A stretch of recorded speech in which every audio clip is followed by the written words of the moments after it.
vocações à vida sacerdotal.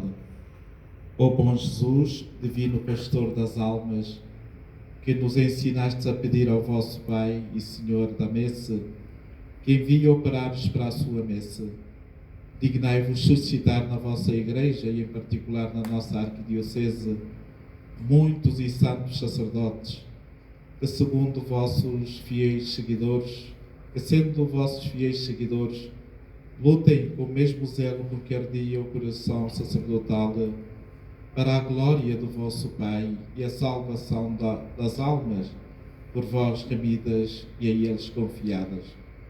Maria, Mãe do sumo e eterno sacerdote Jesus Cristo, multiplicai o número dos que, participando do sacerdócio do vosso Filho e das suas virtudes, continuem sobre a terra, especialmente na nossa Arquidiocese, a santa e libertadora missão do vosso Filho. Glória ao Pai, ao Filho e ao Espírito Santo, como era no princípio, agora e sempre. Amém. Maria, Mãe dos Apóstolos, Mãe da Igreja e Mãe dos Sacerdotes, rogai por nós. Em nome do Pai, do Filho e do Espírito Santo. Amém. Excelência Reverendíssima Dom Severino Zeca Martins, Arcebispo Metropolita do Huambo, Excelência Reverendíssima Dom José de Queiroz Alves, Arcebispo Emérito desta Arquidiocese do Huambo, digníssimos reitores dos seminários, formadores, caríssimos e dedicados professores deste seminário, deste Instituto Superior Teológico de Cristo Rei, caríssimos e empenháveis estudantes seminaristas, filósofos e teólogos dos vários anos de estudo. Como tema a centralidade do seminário na formação dos futuros sacerdotes e com o lema a importância do seminário na Igreja e na sociedade, a formação de discípulos missionários, damos boas-vindas a todos quanto estejam cá presentes, mais uma vez para estas jornadas científicas. A formação no seminário visa criar servos prontos para as necessidades da Igreja e da sociedade.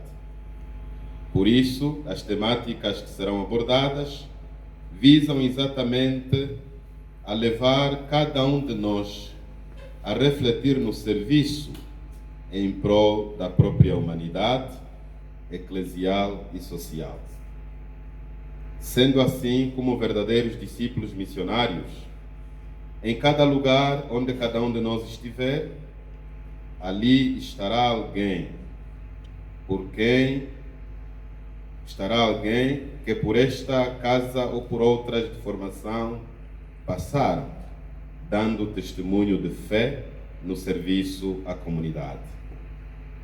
Fazemos votos de que estas jornadas nos ajudem a melhorar, a discernir o nosso percurso, quer como formadores, quer como formandos, que sinodalmente devemos juntos caminhar para darmos testemunho da nossa fé para a maior glória de Deus. Bem-haja a todos e somos todos bem-vindos a participarmos destas jornadas científicas. Cidade de Cristo Rei no Huambo, aos 18 de fevereiro de 2026. Com estas palavras, damos por abertas estas jornadas científicas 2026. Muito obrigado.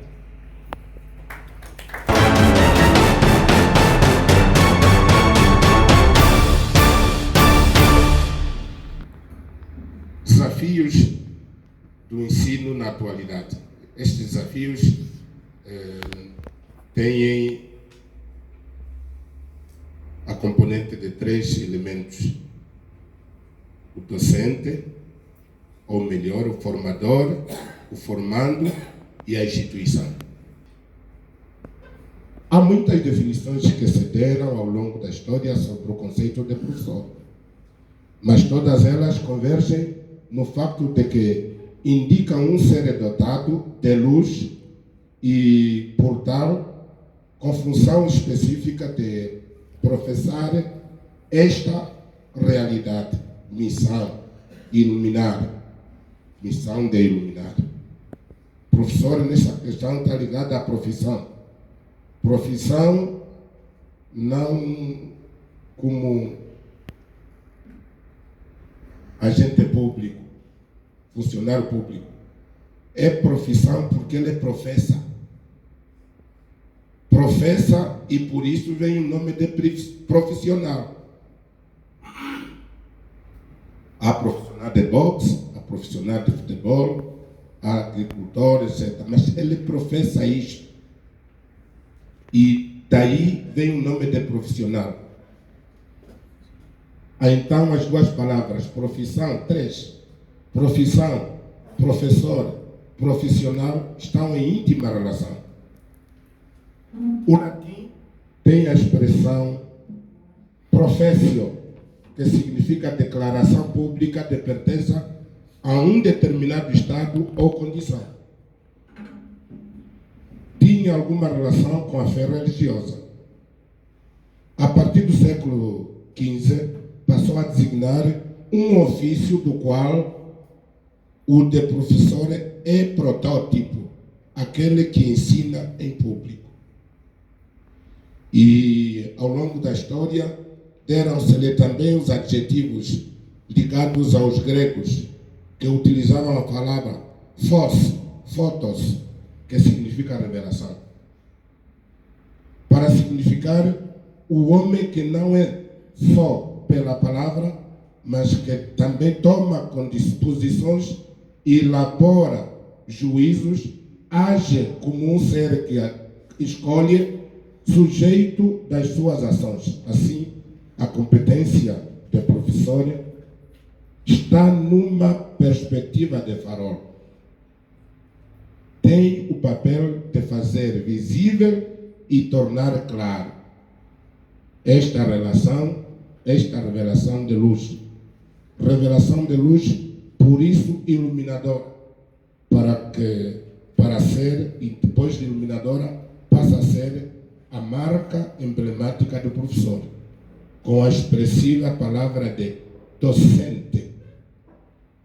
Docente do latim docere, fazer aprender, de onde vem a palavra doutor, douto, não doutoramento de título.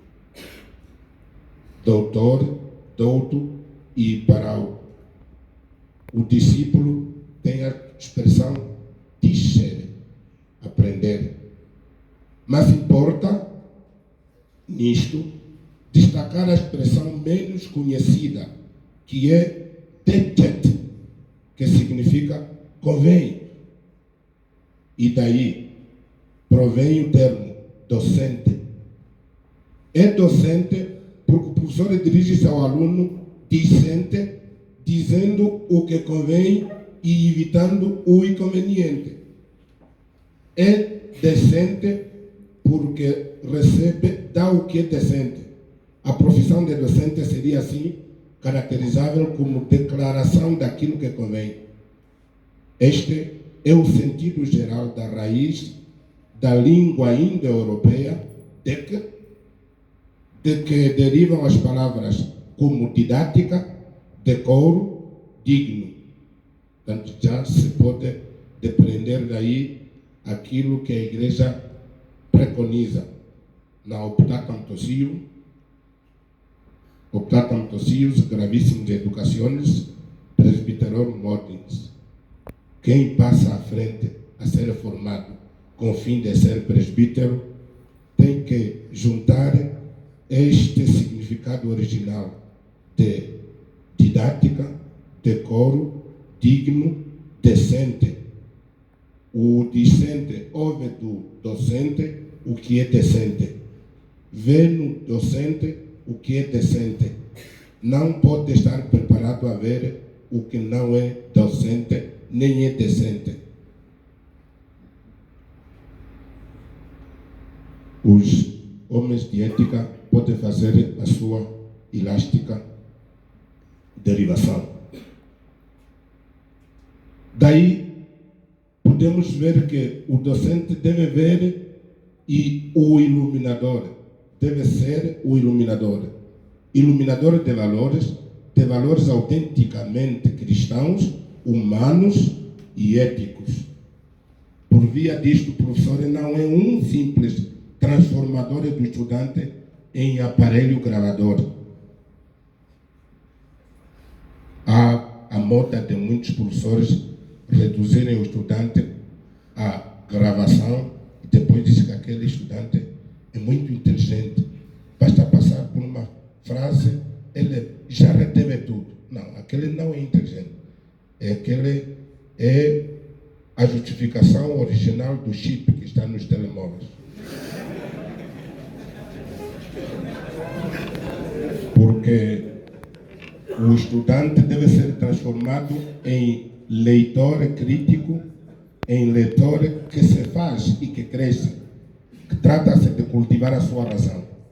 A razão é o que os homens têm em comum. Repito, a razão é o que os homens têm em comum. E por isso, é meu juízo pessoal. Não pactuo com as pessoas que dizem que o fulano é inteligente. Aquele não é tanto. Eu quero perguntar, dentro da antropologia teológica, qual dos homens Deus criou sem inteligência? Para depois, na sala ou na escola, dizer aquele é inteligente. Não. Todos os homens são inteligentes. Há uma causa. É que a preguiça faz com que um cultive menos a sua inteligência que o outro.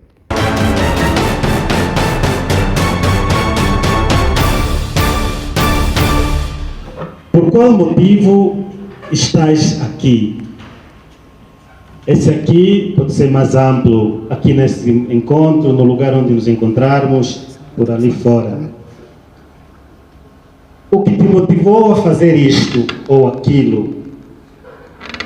O que te motivou a escolher isto ou aquilo e não outra coisa? Algumas vezes a pessoa pode até ter uma resposta clara e outras não. E pode ser uma abertura para começar a pensar, a indagar e tomar consciência das suas motivações no mais profundo do seu ser, que nós chamamos consciência. Precisamos fazer uma introspecção para realmente entendermos as motivações que temos tido sobre determinadas coisas que realizamos na nossa vida. Antes de apresentar o conceito de motivação, queria fazer uma viagem não sobre a história da motivação, mas sobre o estudo da motivação.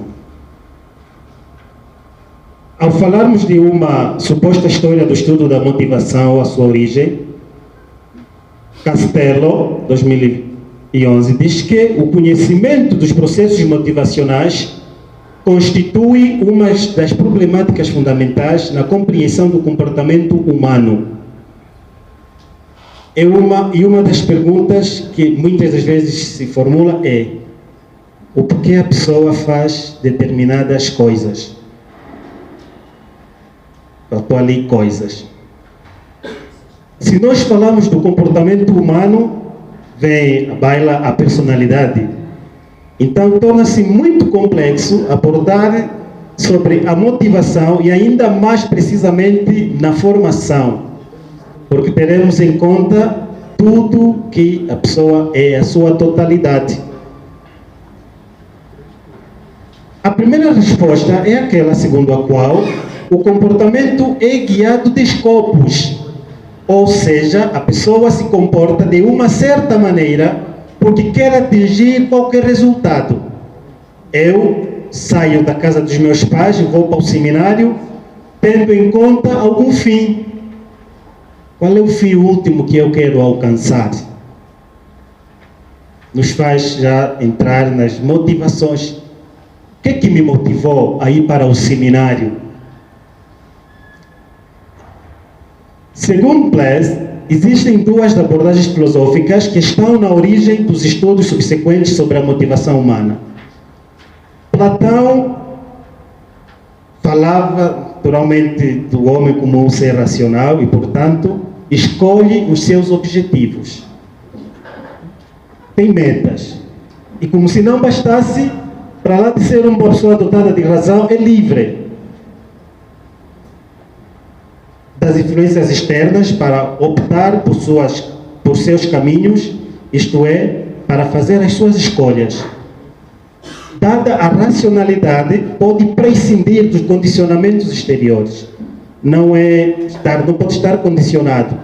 Razão pela qual as coisas evoluem. Faz calor, arranja-se ar-condicionado. Faz frio, arranja-se naturalmente calefadores. Platão nos dá naturalmente esse lado da vontade de fazer escolhas. Demócrito fala da inteligência humana, composta por átomos chamados de psique, e capaz de interagir com os demais átomos externos. Como sabemos, o átomo é uma unidade minúscula que encontramos na natureza. Então, aqui fala-se de átomos na psique, naturalmente que hoje nós chamaríamos isso de neurônios. Neurônios é aquela toda conjuntura de funcionamento do ser humano, do cérebro e não só células, enfim. Então, há um condicionamento também externo, daí a influência entre o que é interno e aquilo que é externo no ambiente. Mas Platão propõe que a motivação deriva de uma alma, falávamos de psique, mentio psique, tripartida. Aqui temos os filósofos, que são os expertos na matéria, onde temos a alma racional, a alma irascível e a alma apetitiva. São todas essas faculdades que movem o homem para uma determinada ação. Quando falamos da alma racional, estamos a falar do homem que toma o uso da razão para fazer as suas escolhas, tomar decisões. Quer dizer, mete-se a caminho.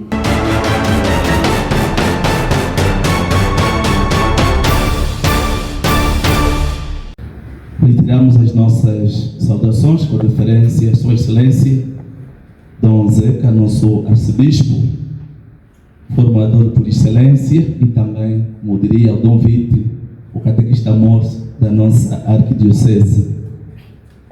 Saudamos de igual forma aos reverendíssimos senhores padres, aos professores e também ao corpo discente, como dizia o padre Chimbinda, não é? Aos pitibus. Queremos revisitar um pouco a nossa gramática de Antônio Freire, gramática latina, definindo o que são declinações. E aí nós encontramos que as declinações são flexões de palavras segundo os seus casos. Caso queiramos, depois o Padre Jerônimo poderá fundamentar um pouco. E que casos são estes? Segundo a ordem, nós temos o nominativo, temos o genitivo, temos o dativo, o acusativo, o vocativo e o ablativo. Queremos parar um pouco sobre este penúltimo caso, que é o vocativo, visto que refere-se naturalmente ao chamamento, refere-se à vocação.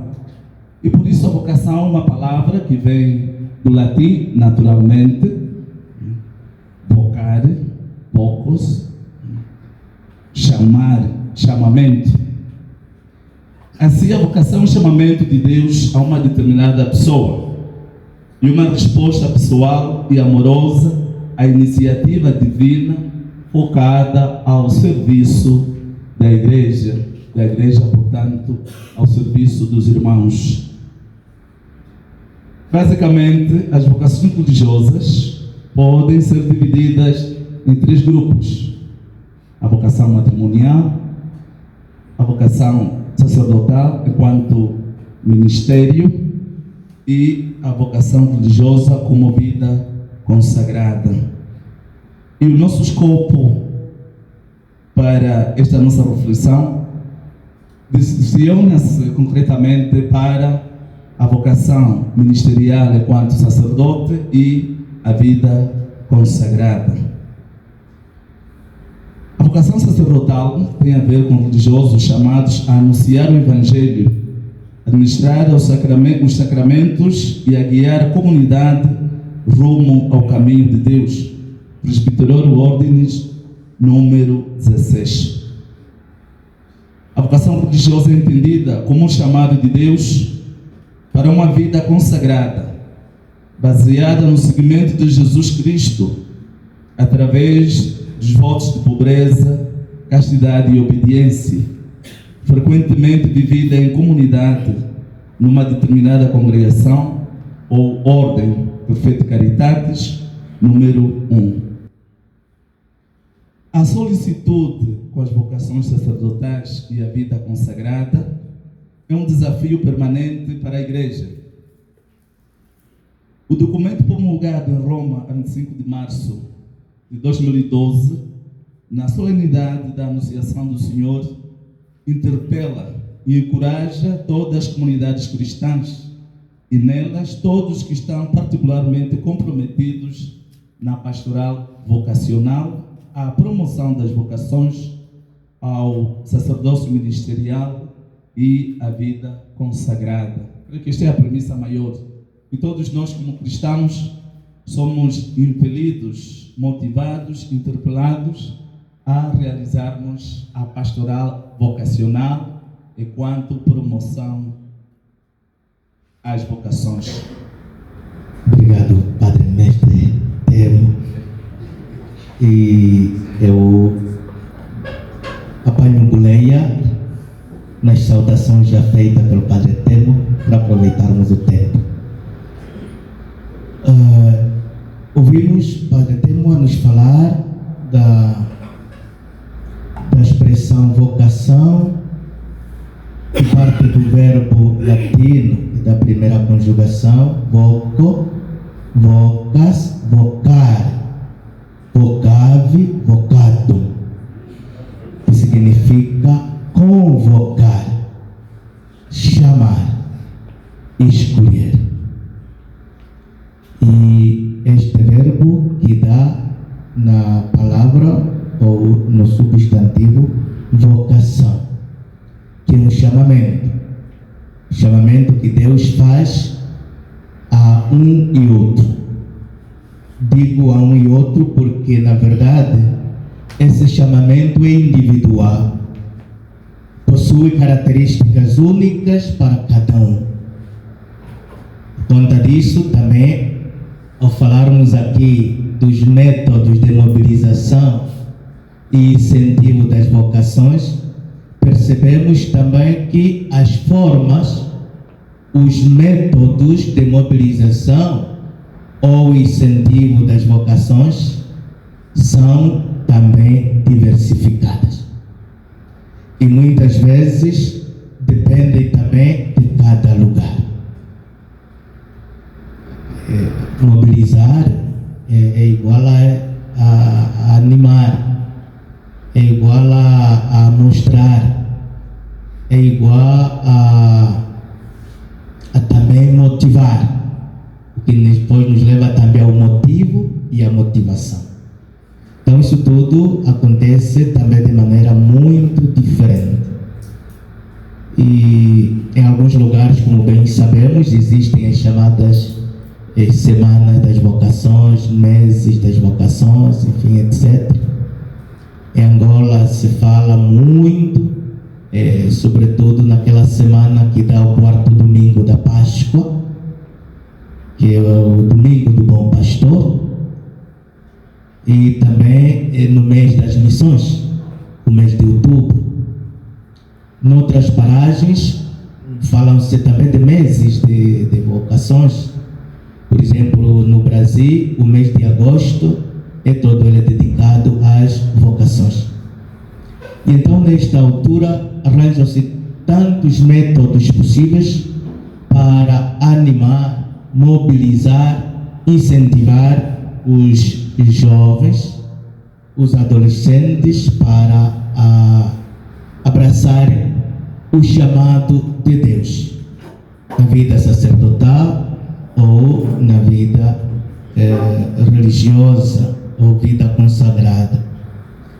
É interessante que, assim, a nosso nível, às vezes as coisas acontecem também e às vezes acontecem de maneira diferente. Não sei, nós que estamos aqui, quem nos incentivou, quem nos mobilizou, e o que é que nos animou. Me parece que para algum, assim, a nosso nível, uma das figuras que em si é mobilizadora, mesmo que às vezes não fale, é a figura do sacerdote na comunidade, ou mesmo dos sacerdotes que ali fazem pastoral, começar pelo pároco, os religiosos que também ali aparecem. E então, estes, mesmo sem falar, mobilizam. Também a presença dos seminaristas durante as férias, por exemplo, e também das candidatas, para a evangelização e promoção vocacional, urgem como um imperativo. Aqui encontramos as novas expressões. O uso de expressões criativas e adequadas ao contexto cultural contemporâneo. Nestas lides de promoção vocacional, quantas vezes não ouvimos também expressões como estas? Entrei no seminário ou casa de formação porque necessitamos redescobrir o papel primordial do acompanhamento espiritual pessoal. É importante que o vocacionado, atenção que aqui nós estamos a falar dos vocacionados que ainda não entraram no seminário, agora já são mesmo os vocacionados seminaristas, tá bom? É importante que o vocacionado perceba com clareza os compromissos que deverá assumir.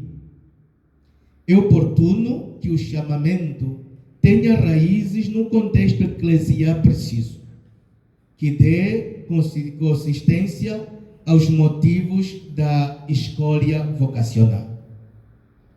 Um prudente e sábio discernimento das condições essenciais para aderir ao sacerdócio será oportunamente aprofundado para certificar a idoneidade dos vocacionados.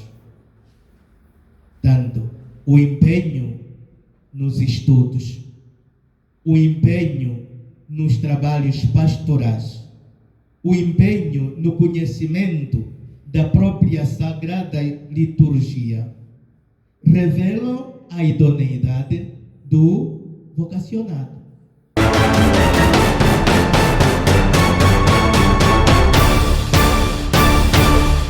O tema que nos é proposto é a participação seminarista na economia do seminário, e procuramos dividir o tema em duas partes. A primeira, que consideramos teórica, onde vamos fazer referência a alguns fundamentos à luz de alguns documentos da Igreja e referências bíblicas. Esta apresentação será feita por mim. A segunda, consideramos mais prática, será apresentada pelo Padre David Sandambon. Começamos por dizer que a formação sacerdotal, conforme a visão da Igreja, não se limita ao crescimento espiritual, não se limita ao crescimento intelectual, mas abrange a pessoa humana, incluindo a sua relação com os bens materiais, com o trabalho e com a economia.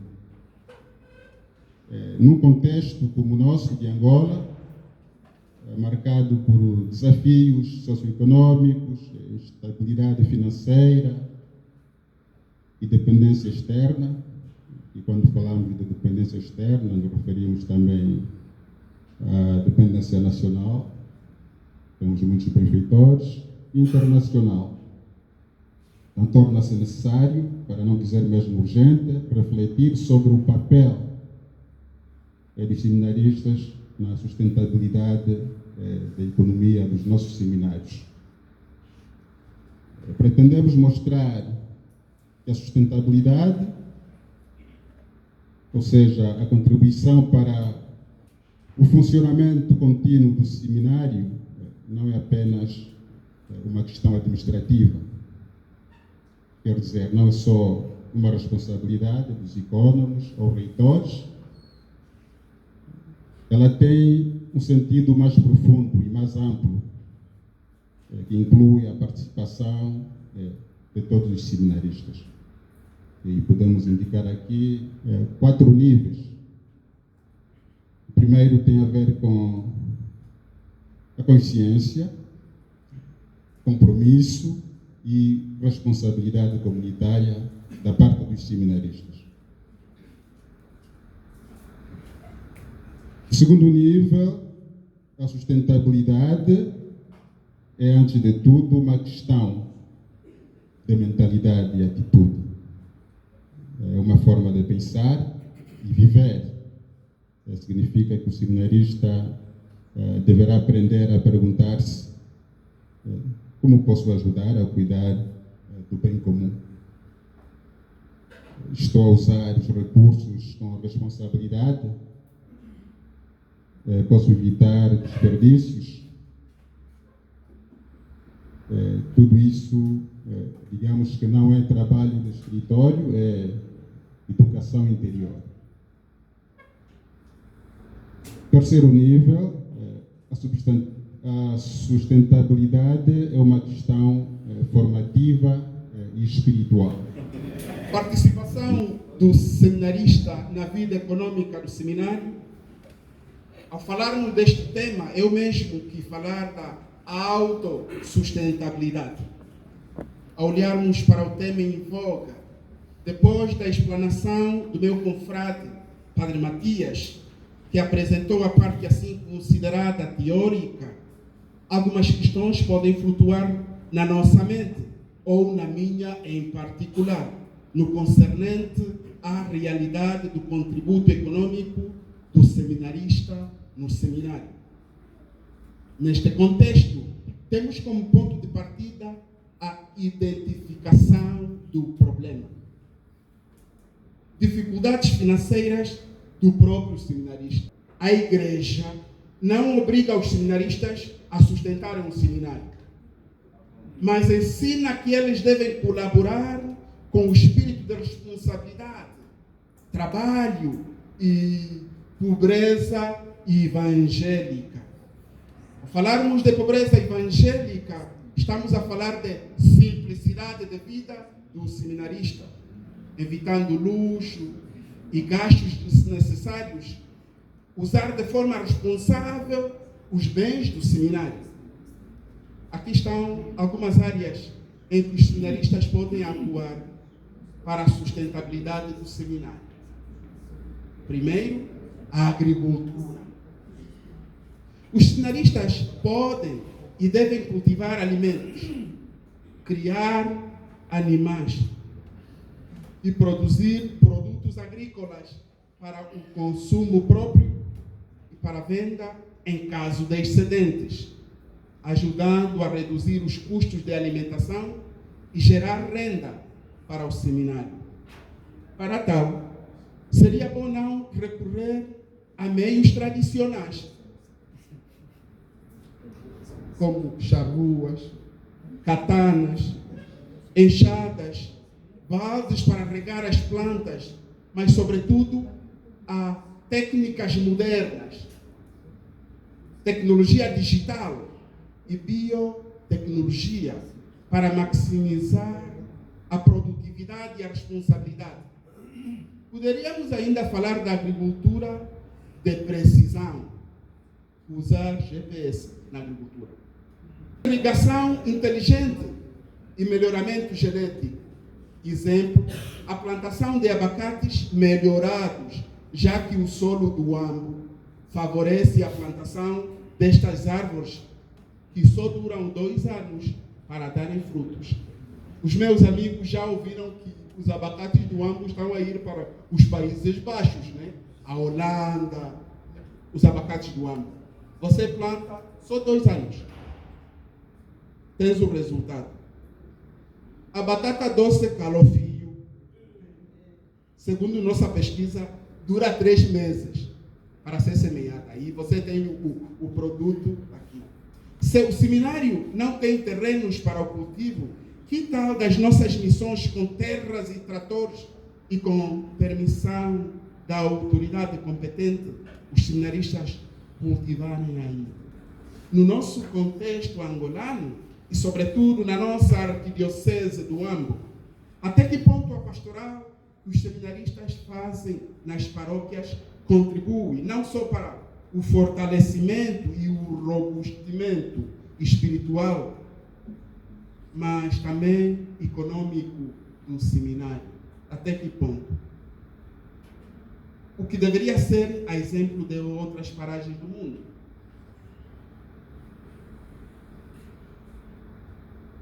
Educação e formação. Os seminaristas podem oferecer aulas ou workshops sobre temas como catequese, liturgia, música para a comunidade local, gerando renda para o seminário.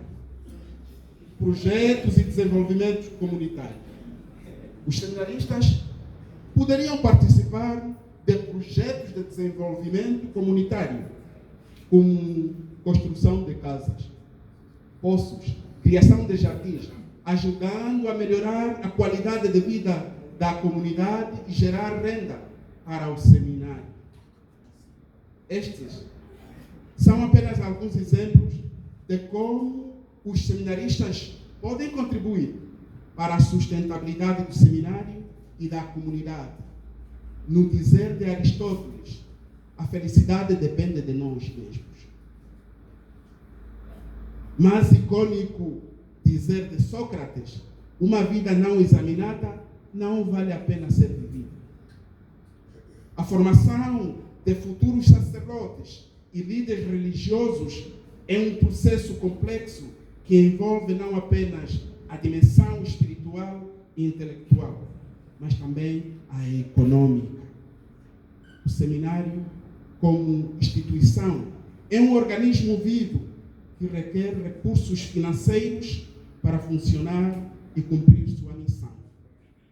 Nesse contexto, a participação ativa do seminarista na vida econômica do seminário é um tema relevante e atual que merece reflexão e discussão séria. Que aprendamos com a família de Nazaré a trabalharmos seriamente para o nosso seminário e para um amanhã garantindo o florescimento das nossas futuras paróquias, quando estivermos em pleno na mesa do Senhor. Obrigado.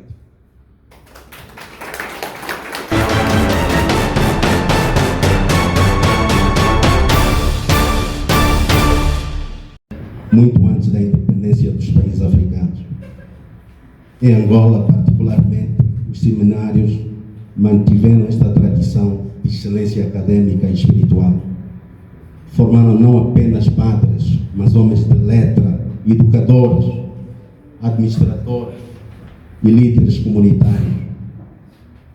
No Ambo, terra de fé resiliente, o Seminário Maior de Cristo Rei consolidou-se como referência de formação humanística e teológica, irradiando sabedoria para toda a região central de Angola.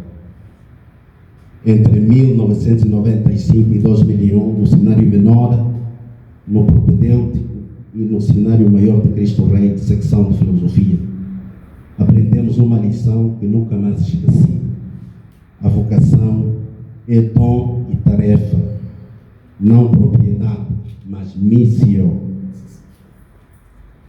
Recordamos com reverência as palavras de Santo Agostinho, que ecoam como oração da Igreja: Fecicit nos ad te, Domine, et quietum est cor nostrum, donec requiescat in te. Fizeste-nos para ti, Senhor, e inquieto está o nosso coração, enquanto não repousa em ti. Essa inquietação, caríssimos, não se extinguiu com o tempo, transformou-se em responsabilidade. O antigo seminarista não é alguém que ficou a meio do caminho, é alguém que continua o caminho sobre outra forma. nós mais do que uma instituição, uma escola de interioridade, disciplina e verdade, uma escola de olhar elevado.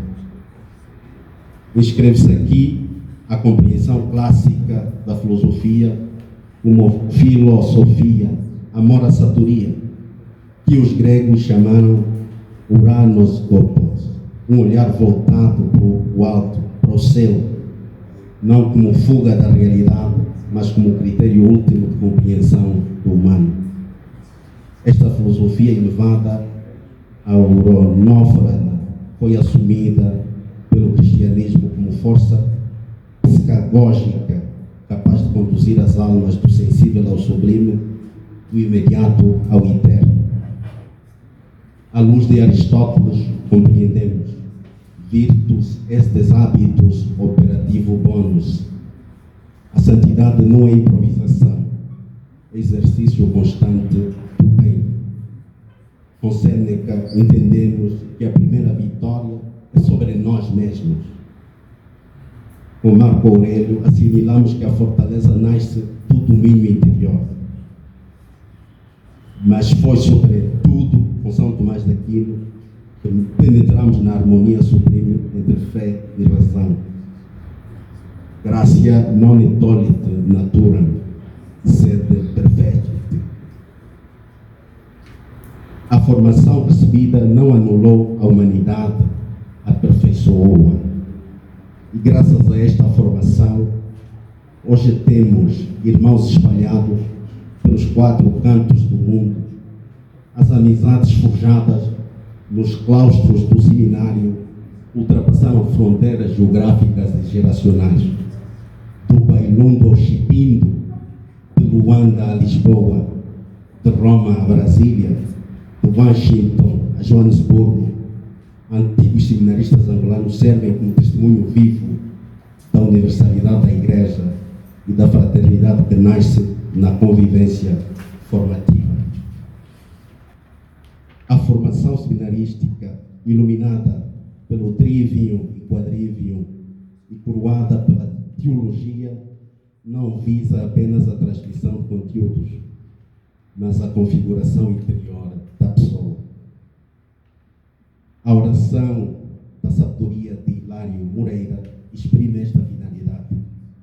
Senhor, dai-me sabedoria, não apenas ciência, mas sabedoria que ordena a vida, purifica as intenções e orienta o agir para o bem comum e para a glória de Deus.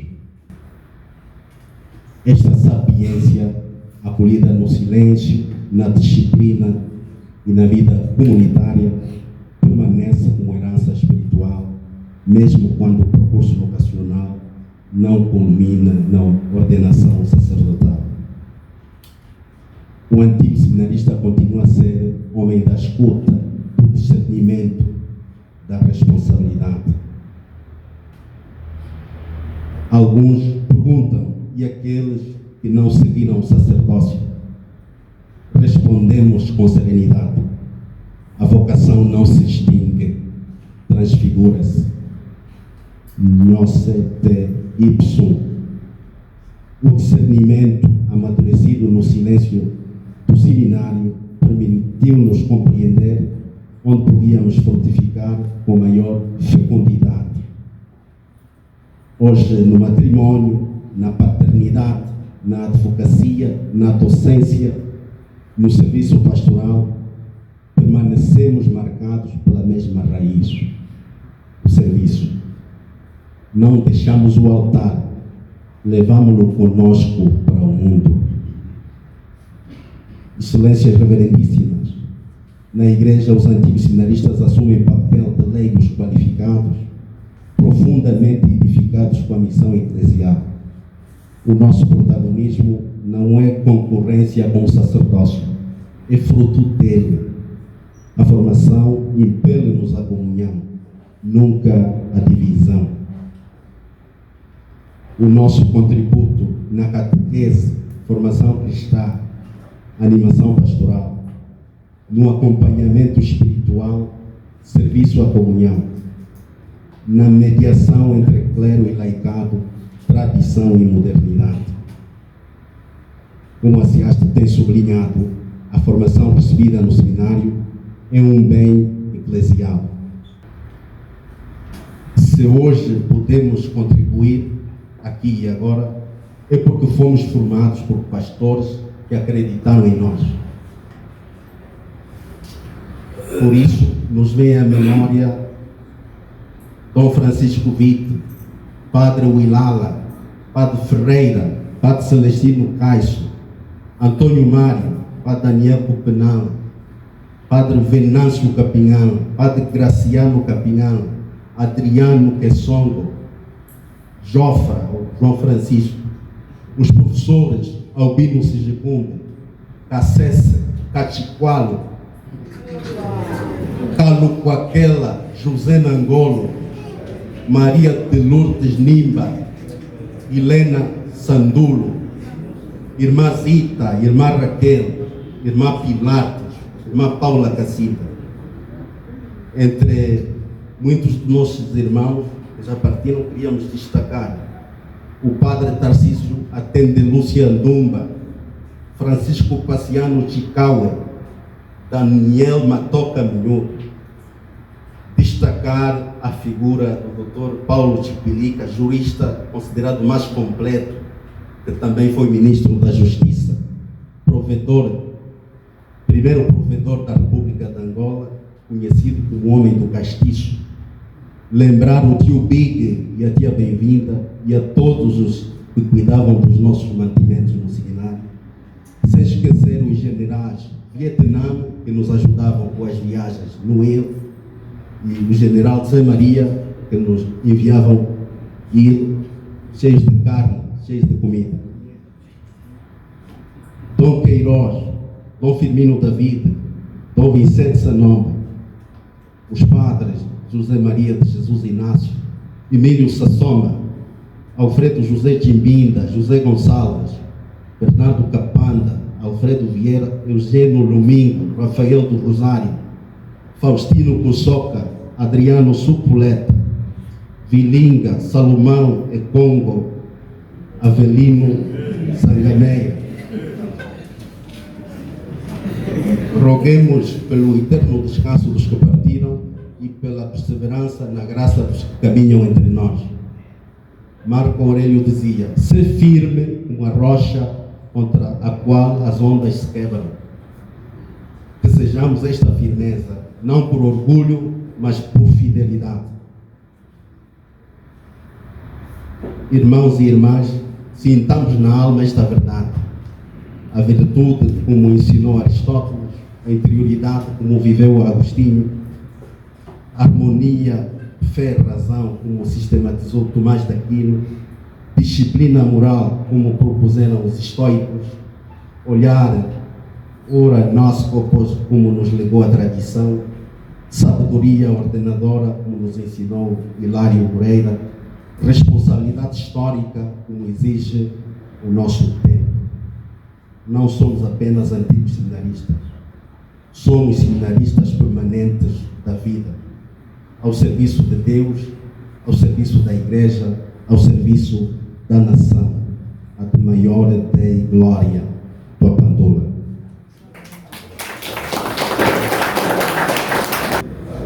Seja louvado o nome do Senhor Jesus Cristo. Para sempre seja louvado o Senhor Maria Santíssima. Permitam-me que saúde apoteticamente a Sua Excelência Reverendíssima Dom Zeferino Zeca Martins, nosso muito querido arcebispo da Arquidiocese do Huambo, nosso pai na fé, que leve de coração agradecido também a minha saudação Sua Excelência Reverendíssima Dom José de Queiroz Alves, arcebispo emérito, ao qual, quando saí do seminário, tiveram que levar-me para solicitar que você não pode sair. Portanto, o Padre Venâncio Capinhar tinha que ter com ser arcebispo em 2005. Entrei no seminário em 2008, de 98, saí em 2005. Já vim aqui para a teologia, passei uma noite que eu não tinha, eu já não queria mais. Então, tive uma noite aqui, a senhora já tem um quarto preparado. E quando fui a Dom Queiroz, disse, vai fazer então a teologia em Portugal. Eu disse, não, tomei alguma decisão. E o padre foi esse dia, estava para a Itália fazer a teologia. E hoje temos a graça de cá estarmos. Também que saúde, o coração agradecido ao reverendíssimo Senhor Padre Analtino Inácio Anguia, que é o nosso magnífico reitor do Seminário Maior de Cristo Rei, secção de Teologia, em virtude de ter nos convidado para este areópago acadêmico, lembrar os tempos idos e também ganharmos maior motivação para podermos seguir em frente, sempre abraçados e abraçados pela mão de Deus e pelo coração imaculado de Maria. Saudar a todos os padres aqui presentes de forma muito especial, ao nosso moderador, também meu formador, Padre Adelfo Bulé, também o mais velho do Cuma, e que conhece também melhor os percalços da nossa vida. Saudar aos nossos colegas, aos nossos filhos e aos nossos futuros obreiros da Grei do Senhor, a todos os nossos seminaristas, filósofos e teólogos aqui presentes. Calungui!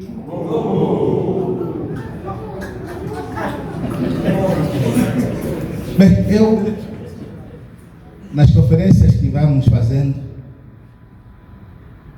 dentro das minhas abordagens de investigação, hoje começamos sempre pelo chamado método vivencial. Achamos que é o mais peculiar, a partir das nossas vivências, e daí tirar lições positivas, tanto para nós quanto para os outros. Mas o método vivencial que nós também utilizamos tem as suas nuances no método filosófico CPA, conceptualização, problematização e argumentação, e também sempre animado pela teologia do método da Igreja, baseado na doutrina social da Igreja, ver, julgar e agir. E levamos isso na vida pessoal, na vida laboral e também na vida, essencialmente, da Igreja. Ver, julgar e agir. Deste método que nós usamos, o primeiro nosso passo para a abordagem de hoje, vamos começar a maneira da lição hegeliana, sempre com uma história, mas a história de hoje se sobre o Anel de Giges. Anel de Giges, um conto escrito efetivamente por Platão, mas que hoje é muito propalado no mundo da ética e da moral. Giges era um pastor honesto, trabalhador incansável, dedicado e responsável. Mas esses Giges, na vida permanente, nas suas andanças, terá encontrado um anel. E ao colocar este anel no seu dedo, dava conta de que tinha ganhado o poder da invisibilidade. E ao ganhar o poder da invisibilidade, disse: opa, agora sim sou um verdadeiro Deus. Tudo que procurava, encontrei-no neste anel. Quando coloco, torno invisível. E ao tornar-se invisível, que atitudes tomou Giges?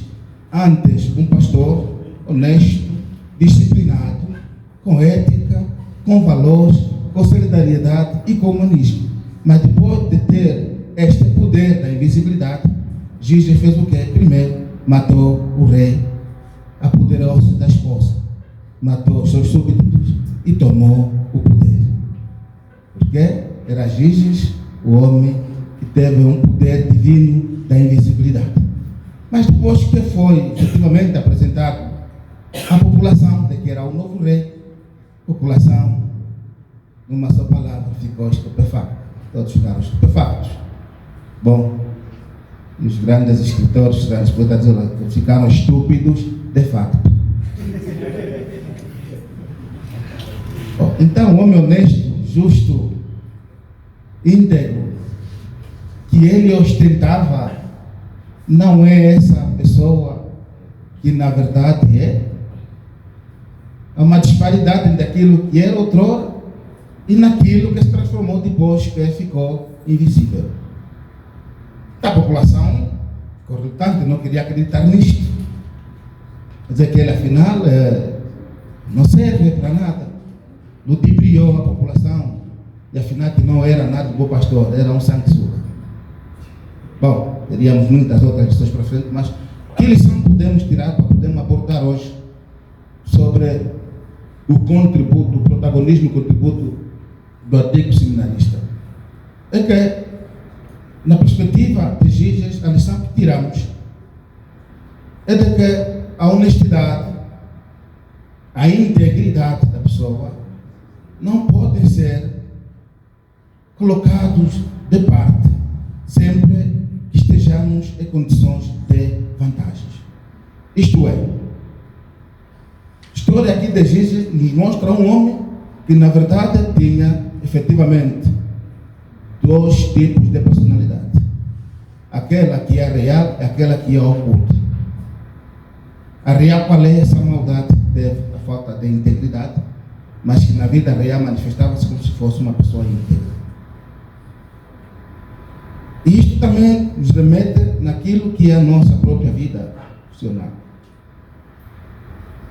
Como é que deve ser o meu comportamento como antigo seminarista dentro da igreja e fora da igreja? Qual deve ser o meu contributo na sociedade e fora dessa sociedade? Será que eu, ao exercer o cargo de administrador, automaticamente deixo de ser antigo seminarista? Será que, ao estar em frente como diretor, deixo de ser antigo seminarista? Ao exercer o ofício de professor que tanto amo, em frente dos outros meus estudantes, deixo de ser antigo seminarista? Eu carrego em mim o vaso da responsabilidade da formação que tive desta casa, dos meus formadores e, sobretudo, também estou plenamente convicto de que aquele sermão da montanha, Jesus Cristo, e sobretudo no trecho de Mateus 5, 13 em diante, não faz eco em mim. Vós sois o sal da terra e a luz do mundo. Se o sal se corromper, qualquer de salgar. Se a luz ficar opaca, qualquer se há de iluminar. Mas fica a recomendação: brilhe a vossa luz diante dos homens, para que vendo as vossas boas obras façam o quê? Isto, como antigo seminarista, como é que tem estado presente na minha vida? Quem é, afinal, o antigo seminarista? O que é que se pensa sobre o antigo seminarista? E quem é, o que é aquilo que não é o antigo seminarista? Estamos aqui a falar do método Vinci. Eu creio que nesta formação e nestas jornadas científicas foi oportuno, efetivamente, selecionar-se esse tema. Poderia também servir de uma jornada ao nível da nossa arquidiocese para podermos nos reencontrar. Nos reencontrar para quê? Para podermos, na primeira instância, desparasitar os preconceitos, amadurecer os conceitos e fortalecer a nossa missão comum. Servir a Deus, servir aos irmãos. Pessoalmente, tenho uma história muito carregada. A princípio é que eu assisti à morte dos meus pais, assassinato dos meus pais. Em segunda instância, tive que ir no exército como pequeno. Até que depois, na altura, acaba de ser muito jovem, tinha caminhado para Benguela, fui parar no Benguela. O meu pai era diretor do lar, fiquei um tempo em Benguela no lar, e voltei em 2005 para cá. E quando cheguei, ainda queriam que eu fosse outra vez para o exército, mas tinha uma mata, né? Se não pode, tem que estudar. Depois vim para o seminário. Imagina que eu trazia em mim muitas dificuldades, muitíssimas dificuldades de encarar a vida. Sobretudo desde esse passado em que assisti à morte dos meus pais. E podes ver que o seminário foi uma terapia. Não foi preciso ter um psicólogo. As orações contínuas, a amizade que fizemos, a partilha com meus irmãos, foi uma verdadeira terapia. E creio que se não fosse o seminário, eu não seria quem sou hoje. E é por essa razão que mesmo que esteja tão apertado, sempre que tenha tempo, o ter algum tempo para dar aulas no seminário é uma alegria para mim e uma ação de graças permanente. Já lá vão 16 anos. Então, nesse contexto, o que não é o ex-seminarista? O ex-seminarista não é o gatuno da graça de Deus. O ex-seminarista não é o embriagado, não é o bêbado. O ex-seminarista não é o frustrado. O ex-seminarista não é aquele que é o anticristo, não é aquele que é ateu, não é aquele que vai contra a igreja. Esse não entendeu a sua missão. Não entendeu. O ex-seminarista é aquele que está comprometido de que, na verdade, embora não tenha chegado a padre, ele tem sempre o compromisso de servir em primeira instância a Deus, a igreja e depois a sociedade. Esse é o ex-seminarista. E esse ex-seminarista na sociedade é sempre muito bem querido. Muito bem querido porque sempre que esteja bem comportado, sempre que esteja calmo, sempre que tenha ousadia, disciplina, ética e, acima de tudo, coragem de enfrentar desafios, ele será sempre bem-vindo. Terá sempre bom caminho. Porque a formação que recebeu do seminário tocou-lhe de forma integral. Os pilares da formação do seminário, a formação humana, é que sabe que se formou uma pessoa humana. E quando estava na educação, Dom José de Corozo já disse: vós e sois o exemplo da igreja como nossos filhos, procurai sempre ser humanos em tudo que vós tocardes. E Dom Vite também, no nível disso, dizia: filho, quando fui chamado para ser diretor da educação, filho, humildade não é negar os cargos. Humildade é aceitá-los e exercê-los com maior responsabilidade. E enquanto filhos tocados pela formação do seminário, o vosso lema é fazer a diferença na referência. Fazer a diferença na referência. Mas agora o que se passa quando entendemos o antigo seminarista? Certamente, aqui está. É que existem alguns síndromes que precisamos também falar, que todo antigo seminarista vive, viveu ou viverá. Tem alguns. E referir-me a alguns do ponto de vista do método vivencial aqui abordado. O primeiro é o síndrome do abandono. E depois também cria o síndrome de pensamento acelerado na perspectiva de Deus. O que é isso do síndrome de abandono? É que tomar a decisão de sair do seminário não é tarefa nada fácil. Para aqueles que tomam a decisão de sair, já se torna mais difícil. Para aqueles que são aconselhados a abandonar o seminário, fica ainda mais difícil. Porque tanto aquele que é aconselhado a abandonar o seminário, quanto aquele que decide sair, todos vivem na primeira instância o síndrome do abandono. Abandono parte da família, porque já não quer dar a mão, porque o indivíduo saiu da graça, porque já tem gatuno da graça, fugiu da graça, porque os que ficaram escolheram a melhor parte. Então, de parabéns, ser padre escolher a melhor parte. Porque está mais próximo da graça de Deus, está ao serviço do povo para abençoar, para servir de mestre e modelo. E nós então nos sentimos abandonados pela família, abandonados pelos colegas, e em muitas circunstâncias, entre comillas, entre vírgulas altas, também nos sentimos abandonados pela igreja. Ninguém vai ao seu encontro. E esse abandono, se não for muito bem cuidado, cria muitas frustrações, cria isolamento.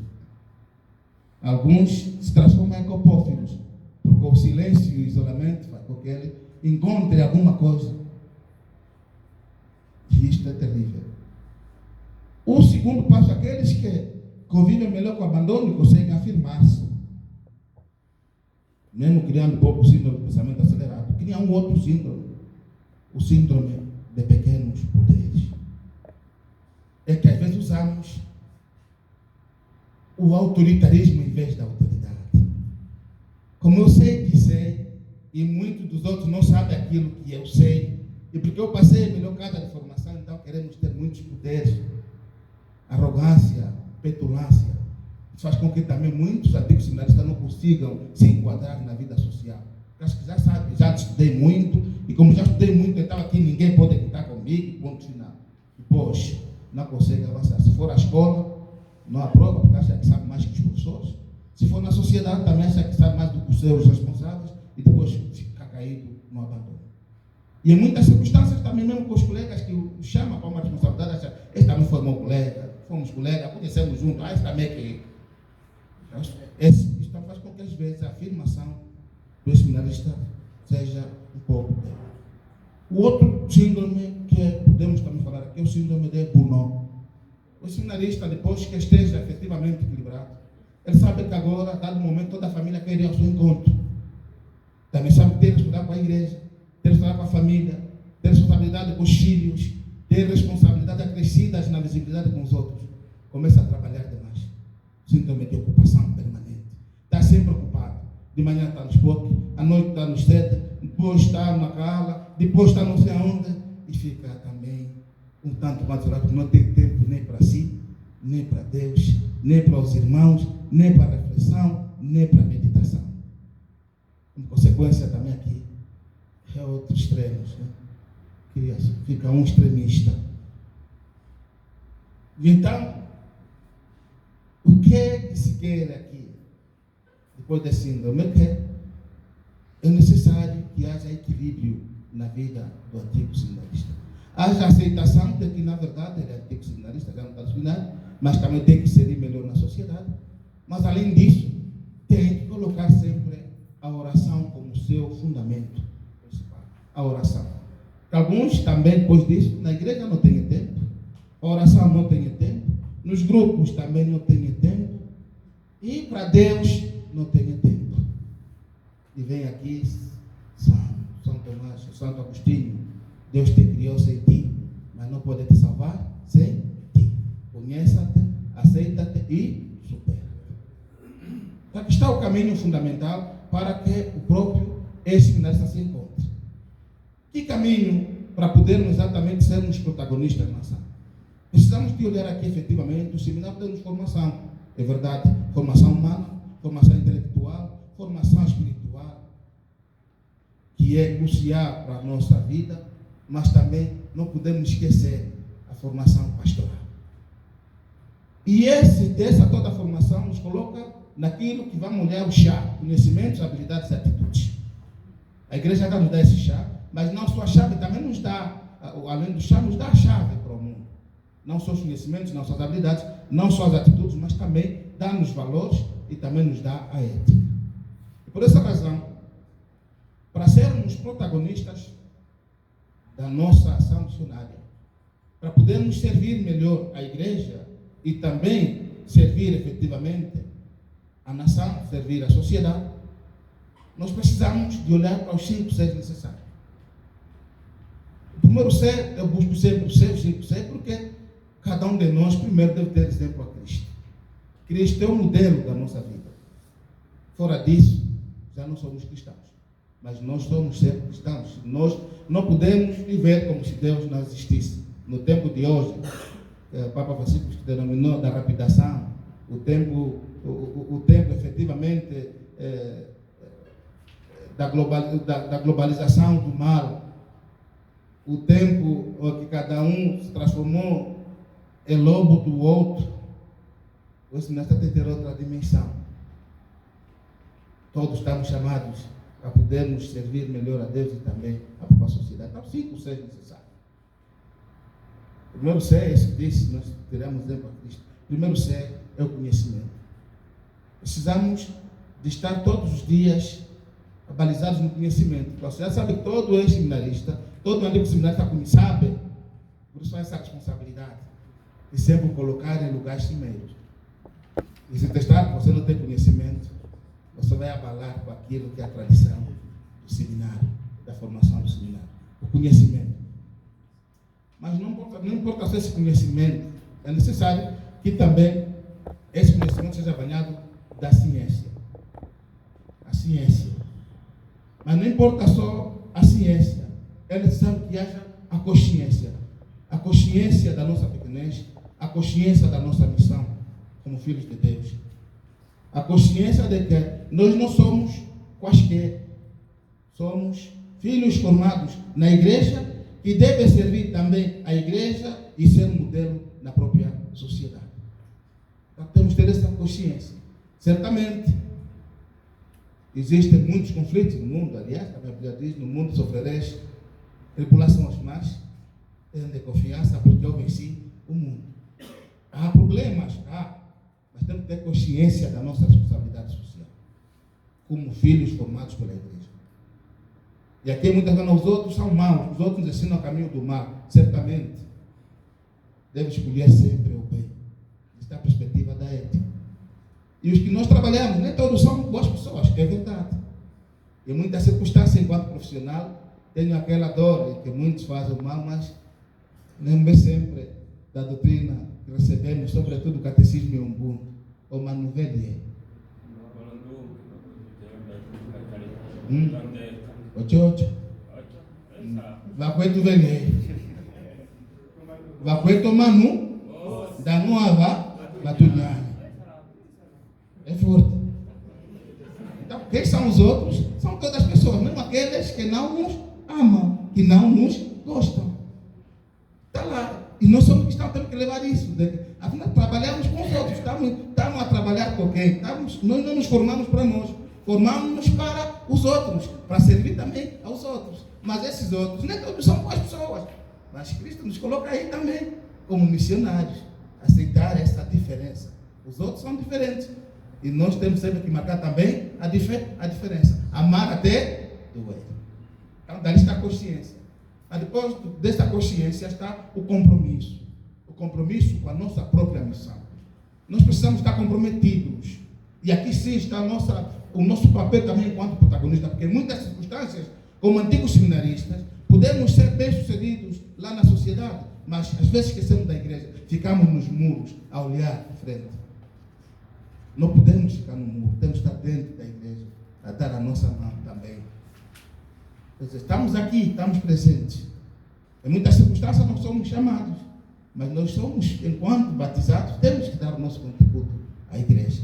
Ali está o compromisso. Compromisso com a igreja, compromisso com a pátria, o compromisso com a sociedade, o compromisso com os irmãos. Naquilo que eu possa fazer, devo fazer sempre alguma diferença. Porque não são quatro qualquer. Sou quadro formado pelo seminário. Carrego em mim a imagem de Cristo.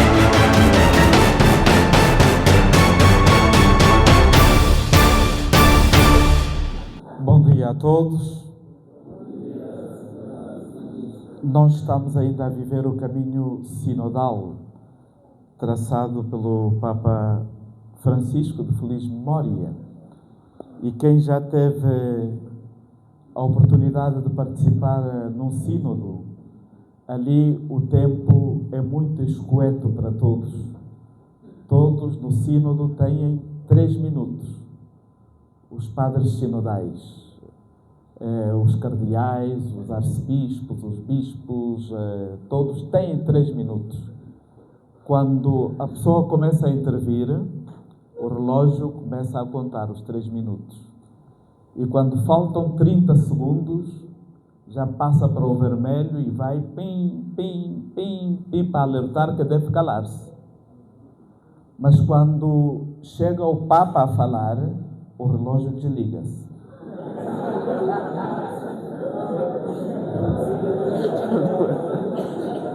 É verdade. Desliga-se o relógio, é o único a quem se desliga o relógio.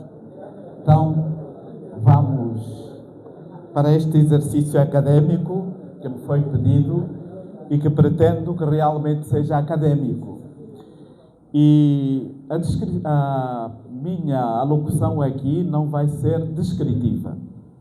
Quer dizer que o formador tem que ser bom, tem que ser exemplar, tem que cumprir o horário, ele em primeiro lugar. Não vai ser assim.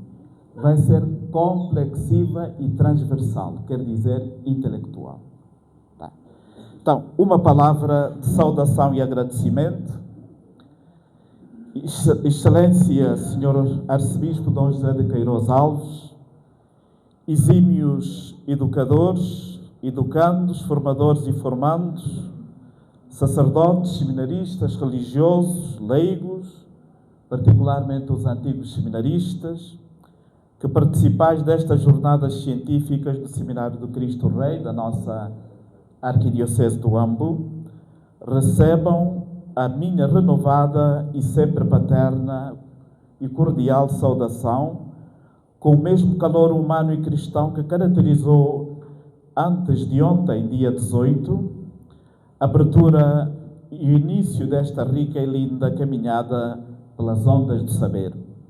Uma saudação especial acompanhada de profunda gratidão à Comissão Científica, presidida pelo Reverendo Padre Analtino Inácio Savita Ganguia, aos distintos preletores e seus respectivos moderadores, de cuja experiência partilhada colhemos frutos bons para a qualidade da formação sacerdotal no nosso seminário e não só.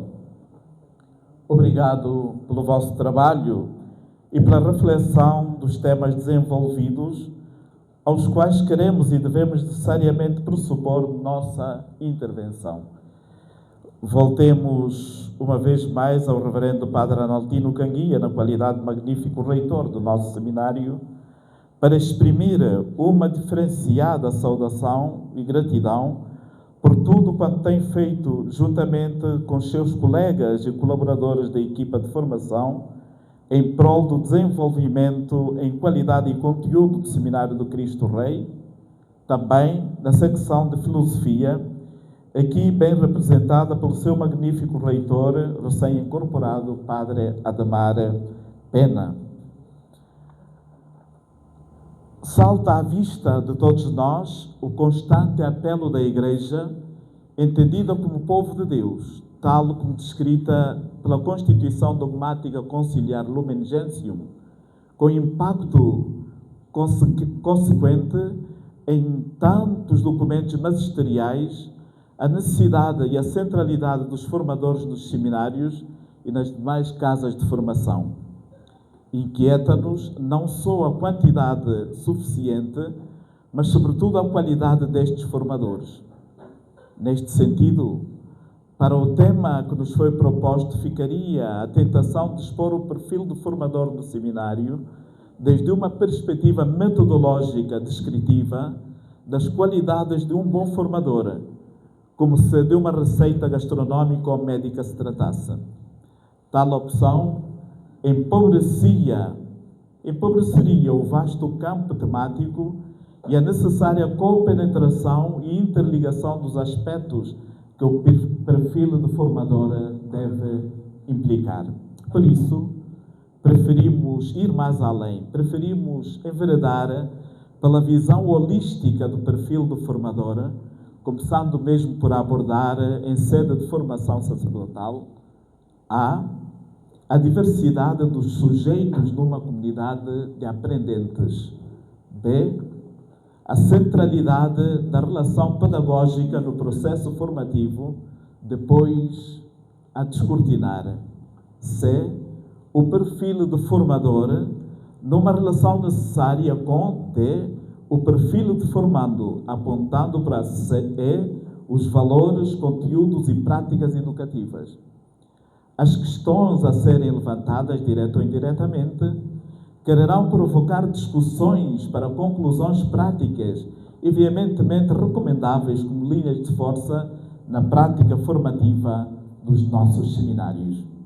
Portanto, a nossa exposição está articulada, peço-vos paciência, em 80 números, os quais desenvolveremos em 9 pontos importantes, a saber, primeiro, uma palavra de saudação e agradecimento.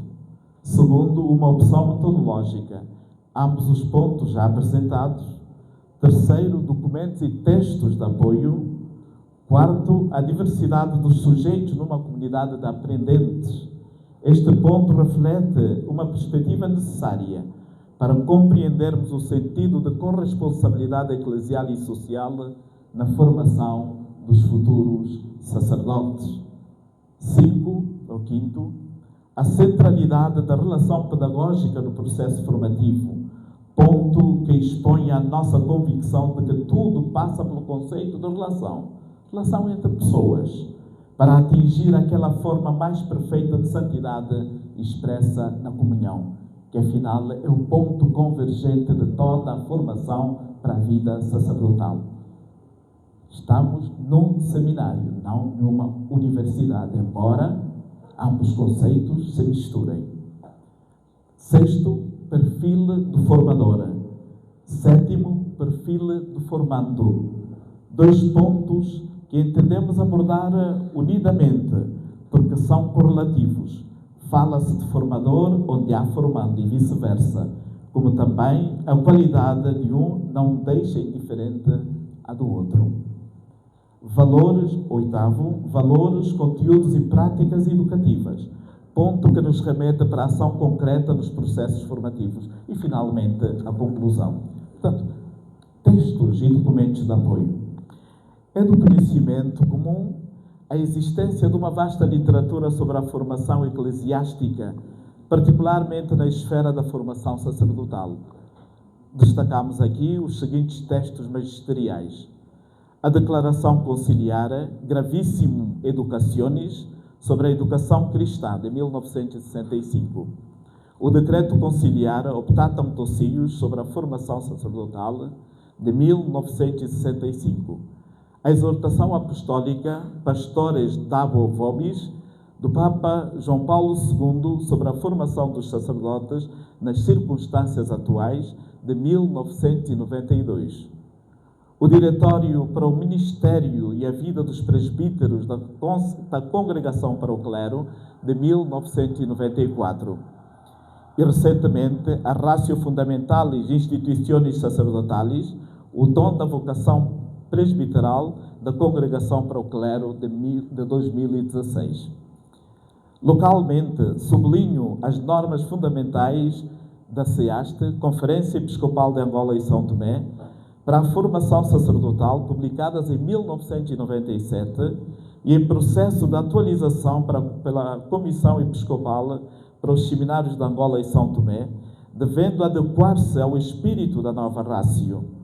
Destaca-se também, agora estamos a viver, o triênio pastoral da CIASTE 2024-2027, dedicado aos ministros ordenados e à vida consagrada sob o lema Discípulos chamados, discípulos alegres, Atos 11, 23, 26. Recorda-se que estamos a viver o segundo ano desse triênio, 2025-2026, com o tema Discípulos chamados, instruídos pelo Senhor.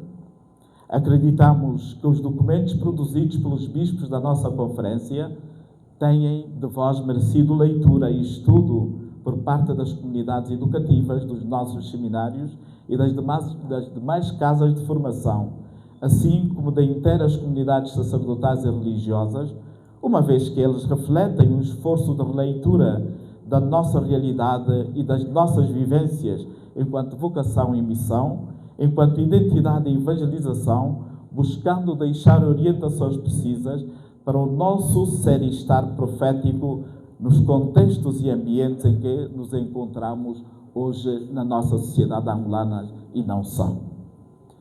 Diversidade de sujeitos numa comunidade de aprendentes. Estamos no 4º ponto. É evidente que uma grande parte da eficácia formativa depende da personalidade madura e forte dos formadores, tanto sob o aspecto humano como evangélico. Por isso, se torna particularmente importante, por um lado, a escolha cuidadosa dos formadores e, por outro, o estímulo destes para que constantemente procurem ser mais idôneos para o encargo que lhes é confiado, conscientes de que, precisamente na escolha e na formação dos formadores, reside o futuro da preparação dos candidatos ao sacerdócio. Os padres sinodais detiveram-se longamente a precisar a identidade dos educadores e, concretamente, escreveram, e cito: A tarefa da formação dos candidatos ao sacerdócio, que certamente exige não só uma preparação especial dos formadores, que seja verdadeiramente técnica, pedagógica, espiritual, humana e teológica, mas também o espírito de comunhão e de colaboração na unidade para desenvolver o programa de modo que seja salvaguardada a unidade na ação pastoral do seminário sob a orientação do reitor. Quer dizer, os educandos hão de ser educados pela comunidade, a comunidade de formadores e a comunidade dos próprios educandos ou aprendentes. O grupo dos formadores dá testemunho de uma vida verdadeiramente evangélica e de total dedicação ao Senhor. É oportuno que goze de uma certa estabilidade e tenha residência habitual no seio da comunidade do seminário. Esteja intimamente unida ao seu bispo local, como primeiro responsável da formação dos sacerdotes. Pastor W. Bovis, 66. O parágrafo 2º do número 66 de Pastores W. Bovis descreve os requisitos fundamentais para ser formador e o papel importantíssimo do seu perfil na eficácia da ação formativa. Refere, por conseguinte, a toda a comunidade educativa do seminário, o qual gira à volta da figura presidencial do reitor do seminário. Quer dizer, o reitor do seminário é o presidente da comunidade formativa. Entretanto, a complexidade e a dinâmica da formação sacerdotal, como de qualquer processo educativo, implicam a presença de uma diversidade de sujeitos que os documentos designam de protagonistas da formação, todos eles, respeitando por isso as especialidades de cada um, segundo a sua tarefa e competência. Importa elevar o olhar para uma articulação maior de corresponsabilidade teológica, mas sobretudo eclesial, numa comum missão de formar pastores segundo o coração de Cristo, bom pastor, que os destina para o mundo. São tirados do mundo, formados e moldados segundo o coração de Cristo e de ninguém mais, o bom pastor, e depois são devolvidos para o mundo. Na verdade, o caminho formativo ao sacerdócio ministerial representa uma experiência única de comunhão, de comunidade, de participação, de envolvimento de sujeitos tão diversos nos seres, tanto os formadores que constituem uma equipa, como os formandos que vêm de diversos lugares, e cada um com a sua própria história. E nas tarefas, quanto convergentes na razão do agir, para o mesmo escopo de que todos sairão aprendentes, os formadores e os formandos, juntos. E mais, a vocação sacerdotal tem uma origem divina, pelo que, entre os sujeitos de formação, não se pode olvidar nem prescindir a referência frontal a um Deus que ama, e que ama em primeiro lugar, e por isso chama. Deus nos amou primeiro. Da Epístola de São João. Não fostes vós que me escolhestes, diz o Senhor, fui eu que vos escolhi e vos destinei para que deis fruto e o vosso fruto permaneça. João 15, 16, 17. O Divino Espírito está presente e operante no princípio da vocação e ao longo do seu percurso de desenvolvimento. O presbítero recebe, mediante a ordenação sacramental, a graça do Espírito Santo como dom totalmente gratuito e como tarefa responsabilizadora. Por isso, a consciência do dom infunde e sustém a inabalável confiança do sacerdote naquelas dificuldades que se lhe apresentam em todo o momento, nas tentações que se lhe apresentam, nas fraquezas do dia a dia que o sacerdote encontra no seu caminho ministerial. Sendo o grande protagonista da vida espiritual de qualquer cristão, o Espírito do Senhor atua particularmente, não só na pessoa do chamado, como também em todos os atores e ambientes da sua formação, animando, guiando, iluminando e realizando a tarefa completa que culmina com a obra, portanto, ao ministério sacerdotal chamado a ser. Longe, porém, de ser um determinismo imposto por uma vontade superior, a história de cada vocação sacerdotal, como aliás de cada outra vocação cristã, é a história de um inefável diálogo entre Deus e o homem, um diálogo privatíssimo. Cada jovem que passa pelas portas do seminário é porque teve um diálogo privatíssimo, só ele e o seu Deus e ninguém mais.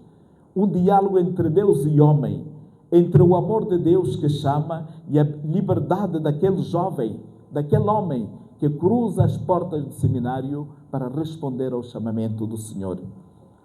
São dois aspectos indissociáveis da vocação: o dom gratuito de Deus e a liberdade responsável do homem, que emergem de modo tão extraordinário quanto eficaz das brevíssimas palavras com as quais o evangelista Marcos apresenta a vocação dos 12, dizendo: Jesus subiu depois ao monte, chamou a si aqueles que quis e eles foram ter com ele.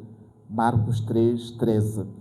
De um lado está a decisão absolutamente livre de Jesus. Jesus, na sua liberdade, chama. E do outro lado, o ir dos 12, ou seja, o indivíduo que segue a Jesus também é livre. Se Jesus chama na liberdade, quem segue a Jesus também segue-o na liberdade. Por outro lado, porque toda a vocação cristã vem de Deus, ela é dom divino, nunca oferecido fora ou independentemente da Igreja, mas passa sempre na e mediante a Igreja. Aliás, esta é a vocação em si mesma e, como Mysterium Vocationis, é geradora e educadora de vocações. É o tanto no seu ser de sacramento, isto é, como sinal e instrumento no qual acontece e se realiza cada vocação cristã, quanto no seu operar, enquanto desempenha o seu mistério de anúncio da palavra, da celebração dos sacramentos e de serviço e testemunho da caridade. Uma pergunta emerge, uma pergunta se nos coloca, chegados a este ponto: que é, ou melhor, quem é a Igreja? Como sujeito, quem é a Igreja? A Constituição Conciliar Lumen Gentium, de 1964, sobre a natureza e missão da Igreja, descreve-a, entre outras figuras e imagens, como o povo de Deus, uma comunidade de fiéis hierarquicamente organizada. Repito, hierarquicamente organizada, que tem Cristo como sua cabeça, um único povo de Deus, que se estende a todos os povos da terra, de todas as latitudes da terra, aos quais vai buscar os seus membros. Os membros da Igreja são de todas as latitudes da terra. Entendam isto, caros seminaristas. Os membros da Igreja não são de Angola, nem do Ambo, não são de Espanha, nem do Brasil, não são do Japão, nem da Austrália, mas são de todos esses pontos cardeais da terra. E, portanto, cidadãos de um reino de natureza celeste e não terrena, e que se constitui para toda a humanidade um germe fecundíssimo de unidade, de esperança e de salvação. Portanto, todos estes, de todas as latitudes, hão de viver a unidade, a esperança em valores escatológicos, quer dizer, aqueles bens futuros que hão de vir. Os bens espirituais futuros que hão de vir. E essa é a razão de ser, de estarmos gente de todas as raças, línguas, povos e nações, a viver o reino aqui e agora, mas remetendo-nos a uns bens escatológicos, a uns bens futuros, que sim já aconteceram porque estamos a viver os valores do reino, mas que no futuro hão de acontecer na perfeição. A consequência de uma tal visão definitória permite-nos identificar no processo de formação sacerdotal uma variedade de atores convergentes numa vasta comunidade de aprendentes, ou seja, de peregrinos da verdade para o reino celeste, razão pela qual se afirma já no início que todos são responsáveis pelas vocações sacerdotais, absolutamente todos os cristãos. Entenda-se aqui que a comunidade cristã enquanto tal, nas suas diversas expressões, da Igreja Universal, da Igreja Particular, e analogamente desta à paróquia e a todos os componentes do povo de Deus, todos são responsáveis na formação sacerdotal. Portanto, são todos os fiéis batizados, tidos individualmente ou constituídos em coletividades, que têm o dever irrecusável de zelar, direta ou indiretamente, pelo nascimento, discernimento, acompanhamento, cuidado e desenvolvimento das vocações ao ministério sacerdotal. Lógico é que a esta variedade de sujeitos corresponde uma justa classificação de intervenções no processo formativo ou educativo. É natural, a partir do mesmo nível diferenciado de responsabilidades. Assim, havemos de encontrar comunidades educativas específicas num movimento amplo de interação pedagógica que acompanha toda a vida vocacional e ministerial do sacerdote. Dito de outra maneira, educar para e no sacerdócio ministerial obedece a dois ritmos que atuam sincronizadamente, a saber, o envolvimento responsável de toda a comunidade cristã visível, isto dá-se na oração, na palavra de aconselhamento ou de orientação, no apoio material. Portanto, as comunidades cristãs deviam dar-nos esse apoio material, que inclui o técnico-pedagógico, o profissional, na linha de quanto afirma o Papa Paulo VI em 1975. Evangelização é promoção humana, promoção dos mais autênticos valores humanos em primeiro lugar, e por outro lado, a ação pedagógica de quem recebeu o munus de formar, formadores in stricto sensus, individualmente ou em equipas educativas, ou de tornar efetiva essa formação de formandos. Por isso, e em termos mais eclesiais, aparece imediatamente a figura do bispo diocesano, pastor e guia de um rebanho concreto, sobre quem impende e incumbe sobremaneira a tarefa primeira de promover e de cuidar das vocações todas, particularmente as sacerdotais. Christus Dominus, número 15.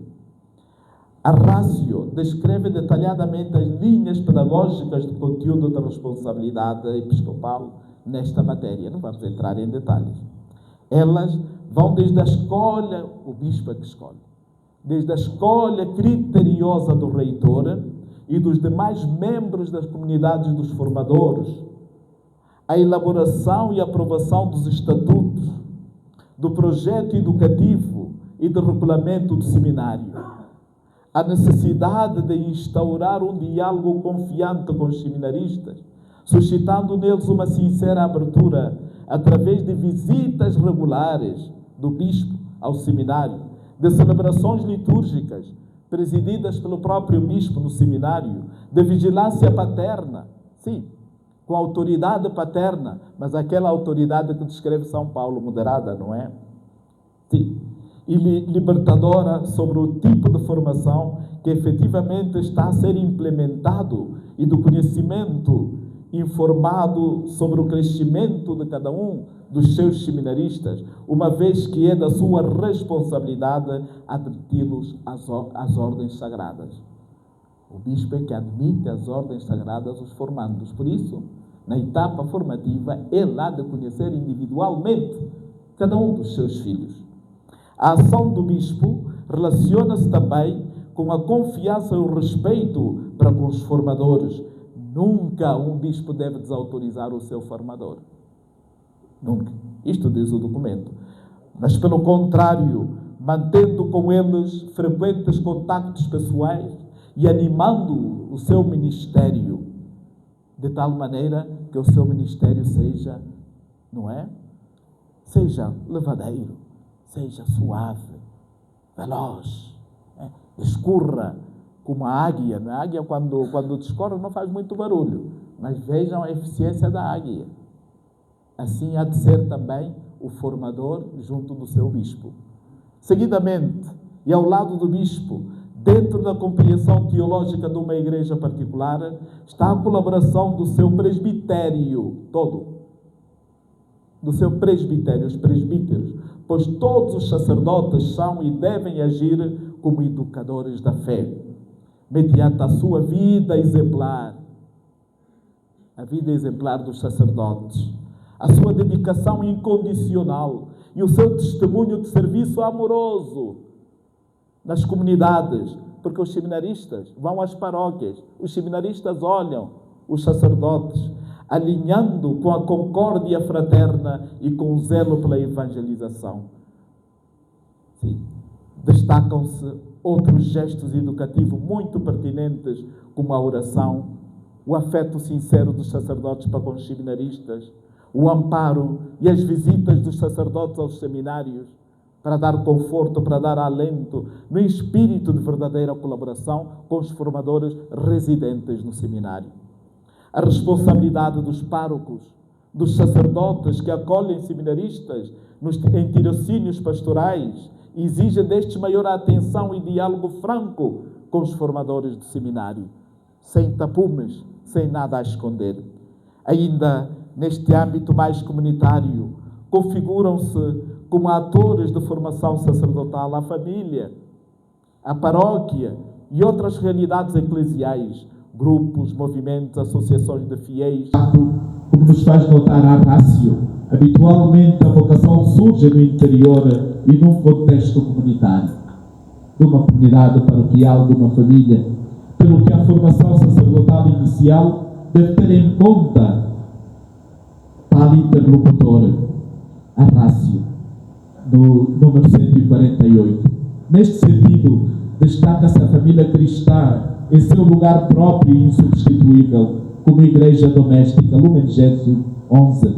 Ela tem a responsabilidade particularíssima de gerar para a vida e para a fé, proporcionando condições favoráveis para o desabrochar e amadurecer das vocações, partícipe como é da missão educativa da igreja, mestra e mãe. É extremamente importante que as famílias acompanhem todo o processo de seminário e de sacerdócio, mas ao mesmo tempo que sobre elas se vai exercendo uma fecunda ação pastoral. As famílias de onde provêm os futuros sacerdotes, de onde provêm os candidatos. E já no sentido mais restrito, aparece a comunidade educativa, constituída por formandos e formadores, a qual pode receber o nome de seminário ou de casa de formação ou outro equivalente, respeitando o nível e a tipologia da comunidade formativa. Código do Direito Canônico de 1983, cânon 232 a 264. A rácio menciona imediatamente os seminaristas, recordando que eles são protagonistas da sua própria formação, em primeiro lugar.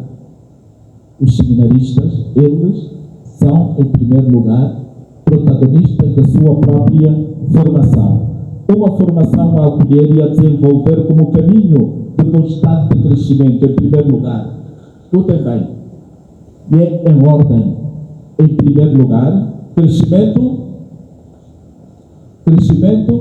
humano. Em primeiríssimo lugar. Em segundo lugar, crescimento espiritual. E em terceiro lugar, crescimento intelectual. E em quarto lugar, crescimento pastoral ou missionário. É esta ordem. Não estou a inventar eu. Leiam os documentos. Tá? Portanto, esta ordem, levando em caminho de constante crescimento humano, espiritual, intelectual e pastoral, em consideração a própria história pessoal de cada indivíduo, a história pessoal de cada indivíduo e da família de onde o indivíduo procede. Sim, somos formados no ministério sacerdotal, mas cada um é tomado na sua individualidade, na sua particularidade.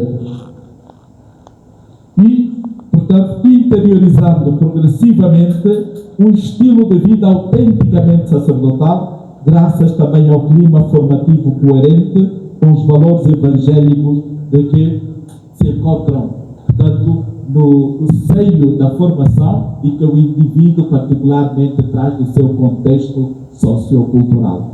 Esta carga não podemos despir-nos dela.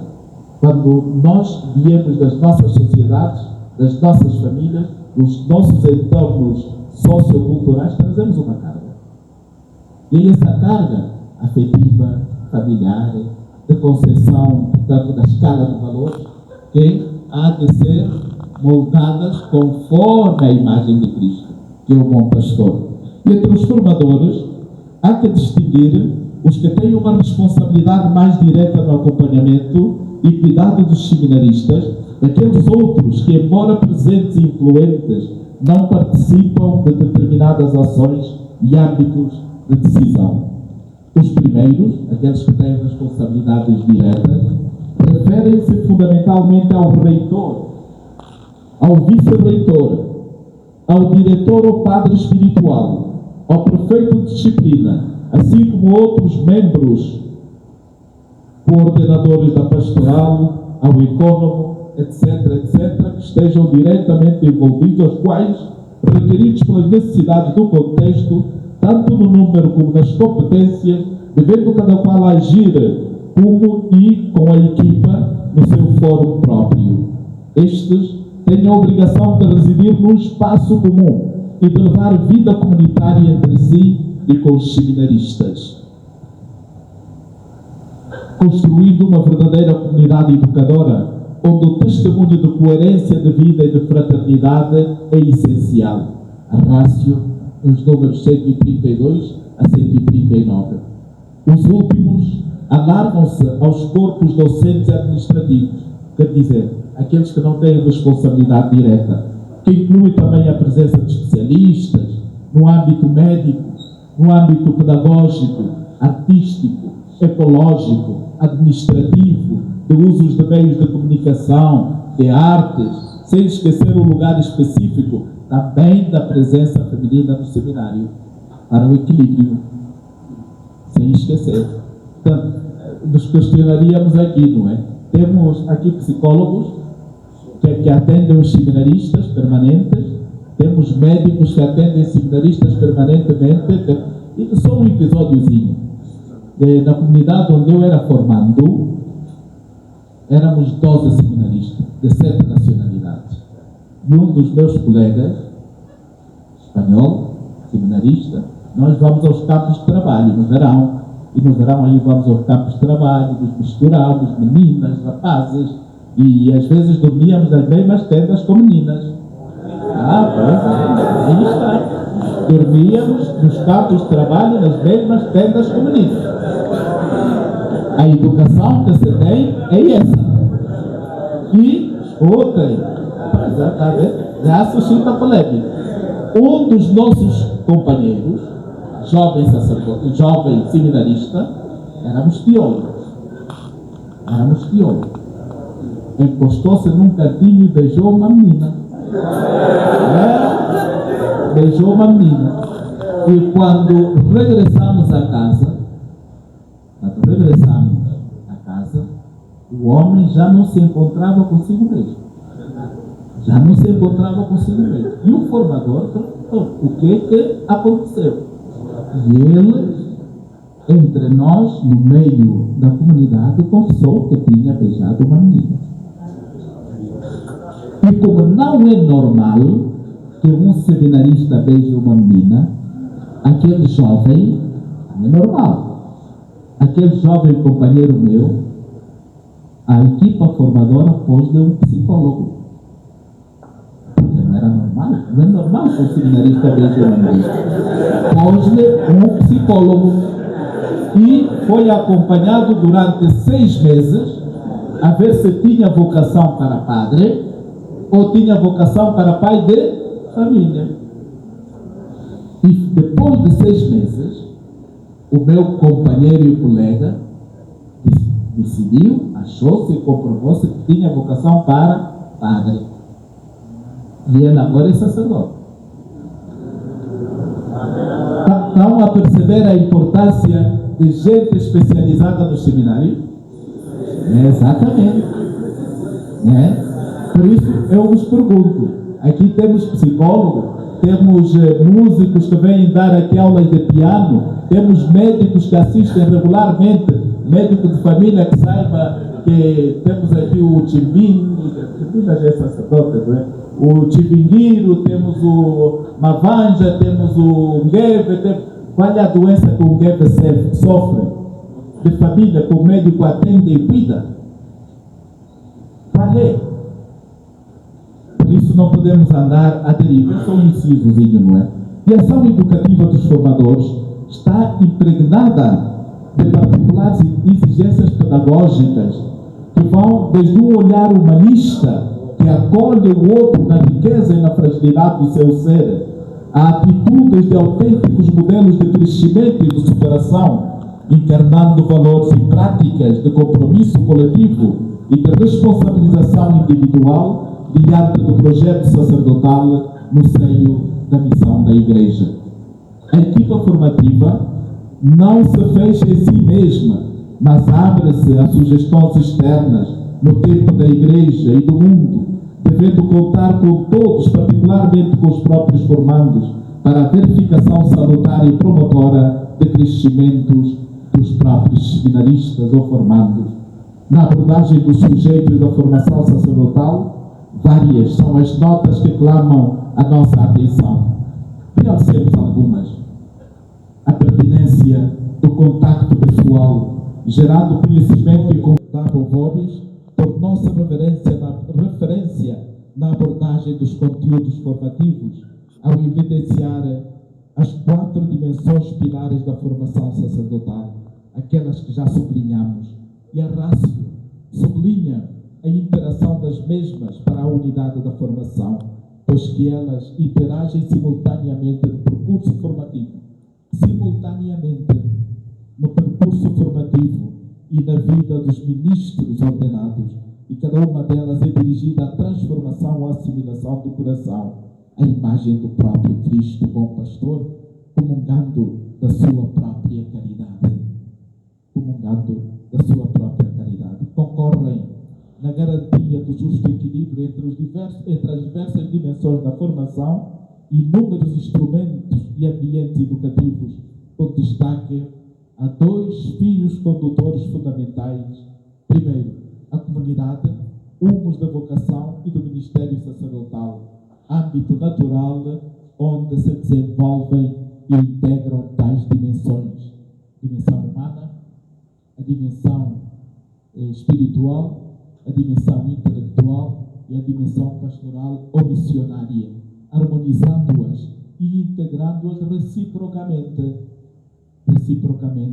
E a missão, a alegria do Evangelho, nos diz Francisco, que as une e fecunda e permite que o sacerdote, uma vez formado humana, espiritual, intelectual e pastoralmente, possa viver plenamente o seu ministério.